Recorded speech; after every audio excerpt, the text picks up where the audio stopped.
If your friends on the left were smiling today, it may be because of a new political poll. Check it out. It has Joe Biden beating President Trump by 11 points in a way too early look at the 2020 election cycle. Already 2020? Well, Democrats, you may want to hit the brakes on old Joe, given the most noticeable trend in coverage lately, the Weinstein-Clinton period we find ourselves in. Look, Biden's past isn't nearly as sordid as Clinton's, of course. But as the former VP calls for society to better police sexual harassment, we can't help reminding everyone of Biden's, well, outreach over the years. But no man has a right to touch you, period, under any circumstance. And confidence. I've got a lot of thanks to give out here. Do you know what my dad used to say? Your granddaughters have one important job. Take care of their father. The most important one. No, you guys, you got a hard job. There's too many beautiful girls in this world. Hi, Bridget, how old are you? 16. I hope you got big dogs around the house. Big dogs, drop down. I tell you, you have a very hard job, man. You have very hard. My dad used to say you got one job. I have a beautiful sister like you guys.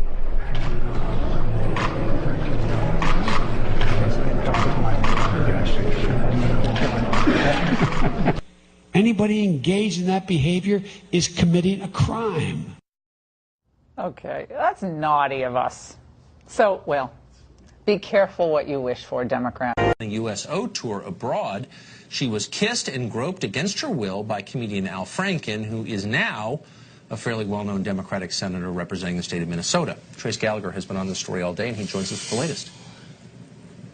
Trace? Tucker, the allegations you mentioned come from the radio and television personality who says the growing Me Too movement is what gave her the courage to fight back against a sitting U.S. senator. Radio news anchor Leanne Tweeden is accusing Al Franken actually in two separate incidents that happened during that USO tour back in 2006 when Franken was then a cast member for Saturday Night Live, including one that happened during a rehearsal for a skit that Tweeden would consider sexual assault. Here she is.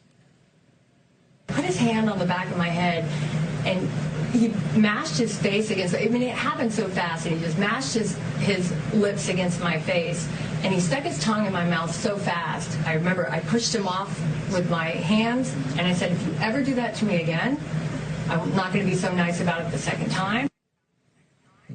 The second incident is this picture taken on a plane ride home from the tour where she claims that Al Franken groped her while she was asleep. Al Franken says he doesn't recall the rehearsal incident the way Tweeden does, but he did apologize, saying, and I'm quoting, "I respect women. I don't respect men who don't. And that fact that my own actions have given people a good reason to doubt that makes me feel ashamed." As for the photograph, Franken says, quote, "I don't know what was in my head when I took that picture, and it doesn't matter. There's no excuse. I look at it now, and I feel disgusted with myself."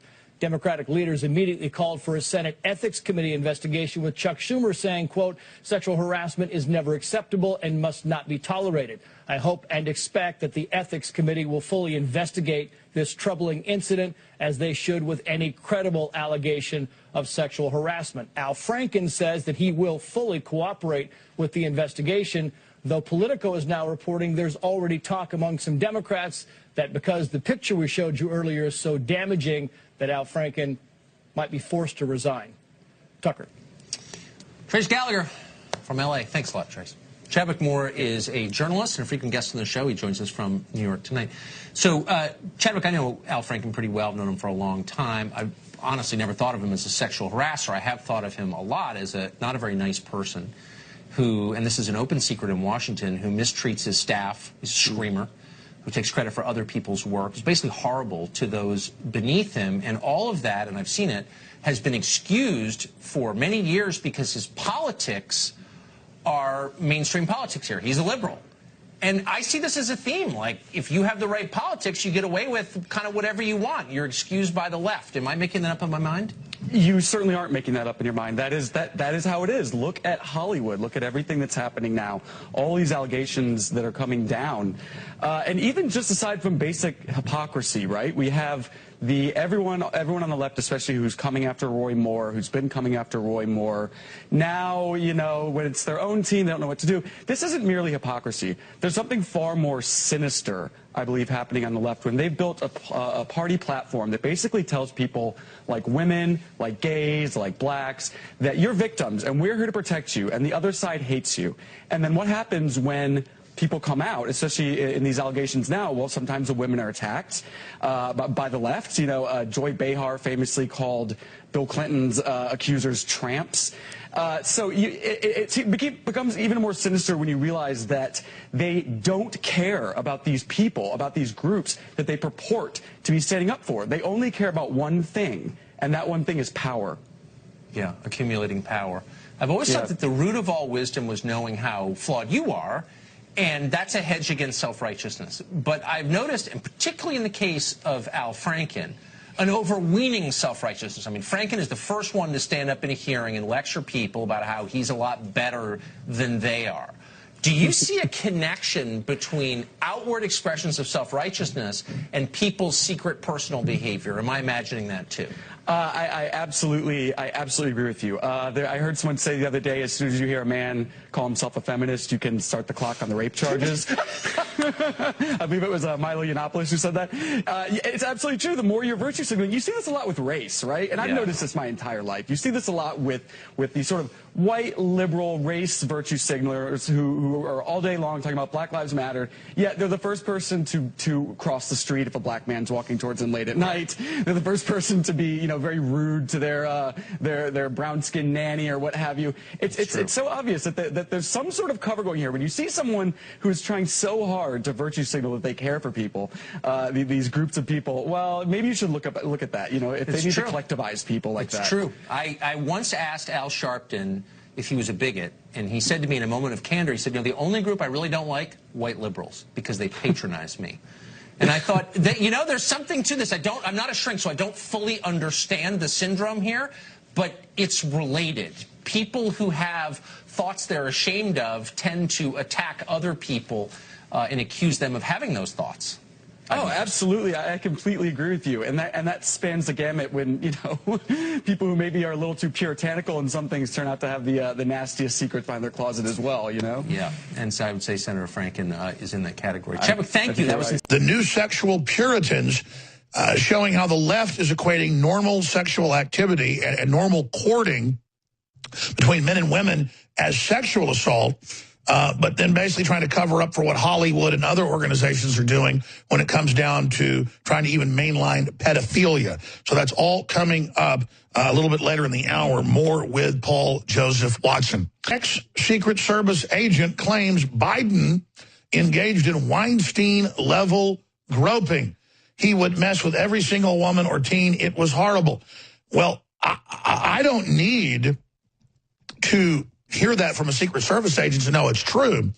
We have put out, over the last 4 or 5 years, it's got to be more than 15 reports, some of which are an hour long. And Paul Watson has a bunch of examples of these in his article, of 3-year-olds, 5-year-olds, 8-year-olds, 10-year-olds, 12-year-olds, 13, 14. I mean, he comes over, grabs them by the arm, is clearly rubbing on them, rubbing on their buttocks. It is the creepiest thing I've seen since that drag queen festival they had last weekend in Austin, where men are shaking their butts in small children's faces and dressed as women, and then little girls and boys are giving them money, and then men are totally naked except for glitter on their genitals. So it just goes on and on. Creepy Joe Biden has been known for this for decades, but he does it on C-SPAN. He did it when he was in the White House as the VP. And so I think it's critical, coming up later in the broadcast there, maybe with Owen Schroyer at 3 o'clock on the War Room, maybe we should just air during a 3-hour show, maybe an hour of groping, because you've got to see it to believe it. I know we're mainly a radio show, but for these politicians, so wait, Hollywood has hundreds and hundreds and hundreds of people that have been caught engaged in pedophilia, you name it. You've got raping of children, and none of them are even getting in trouble. Where are the indictments? Where are the criminal arrests? So again, you have these two different yardsticks where conservatives find some bad apples or potentially bad apples, and it's the end of the world, and we all take on the guilt, and it's our fault. No, it's not my fault. Judge Roy Moore may have been involved in some creepy behavior. And all I'm saying is, if you're going to have national news about the sexualization of teenage women,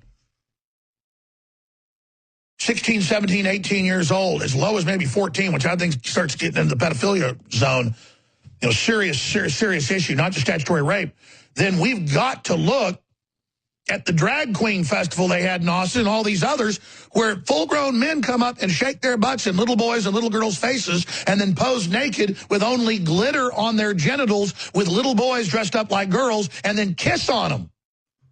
I mean, I don't even want to show the photos again we showed that they posted on their own Facebook of men with nothing on with little kids. I mean, if you're going to sit there and notice, none of the media picked that up, Millie Weaver and Gavin Wentz's powerful report, because they did it fairly. They did it straight on. They were invited in. It was there. They said, sure, videotape it. The group posted it to their own Facebook and Twitter. There's hundreds of YouTube videos the groups shot. They were live streaming. They were completely proud of men on stripper poles hanging down with 3-year-old little white kids and black kids and little girls and boys walking over confused, giving $5 bills to obese men wearing thongs and garter belts. And the media's like, look, Jones is bashing drag queens because they're fat. Well, yeah, Playboy was full of 500-pound women. You'd say, what's wrong with Playboy? I mean, that's the added thing is there's like a celebration of big fat men with wigs on, with little kids giving them money when they're on stripper poles, and the men are beyond twerking, shaking their big butts in little kids' faces, man. This is like something out of a PCP hallucination. It's crazy. It's absolutely insane that no media covered it except Media Matters, run by George Soros and David Brock. And they didn't say what I was talking about in their article. They just had a little snip of me saying, why are so many of these drag queens super fat? I mean, what is the issue? So I was showing a transsexual libertarian lady, Blair White, that got beat up for wearing a Make America Great Again hat. And I said, where are the ones that look like this lady? I'm just saying, why is she a libertarian and then the liberal drag queens or transsexuals are super ugly? I mean, I have a right to say that what is up with a bunch of ugly men dressed like women shaking their butts in little kids' faces? And I have a right to sit here and say then, okay, Judge Roy Moore trolled them all, and he admits that he dated teenagers. I think that's creepy. I think that's weird. I don't think it's illegal, but if some of the stuff's true, and it's been put into question because they're Democratic operatives and other things, I've got some serious questions. And again, it's not like I am the ultimate Puritan on the planet, okay?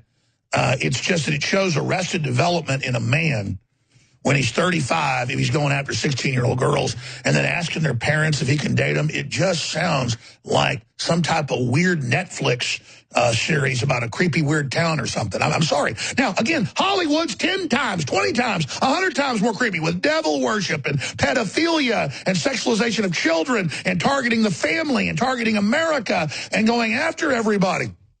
So I am way more mad at them, and then I'm even madder that the whole media is covering Judge Roy Moore and some of his what appears to be creepy behavior versus the giant mountains of stuff they're involved in, and Joe Biden groping little girls hundreds of times on television, grabbing them, taking control, fathers reaching over and pushing him aside, little girls up there in the Senate, and here comes Biden trying to grab on her, and Senator Sessions slaps his hand. That was only 2 years ago. We've got the footage of that. I mean, this is crazy. This is out of control. This is the reality of what's going on, and we have to face it. And it freaks me out to go, Judge Moore too? I mean, good God, how many of these people are there? What happened? I mean, I just had no idea there were so many people into children or into underage people, and it makes me want to throw up, and it wants me to find out why this is happening, and it makes me want to stop it.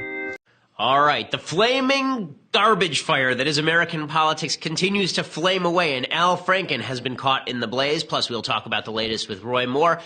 There's that shot in Airplane where somebody says the bleep hits the fan, and there's actually a picture of poop hitting fan. And that's pretty much every day in American politics now. When I say that it's a garbage fire, I mean that outside this door is a raging dumpster fire, and the smell just wafts through the building. And that is coming directly from Washington, D.C. and from Hollywood, and it's just all garbage. And everyone is garbage, and that's the short summary of today's show. But there's much more. So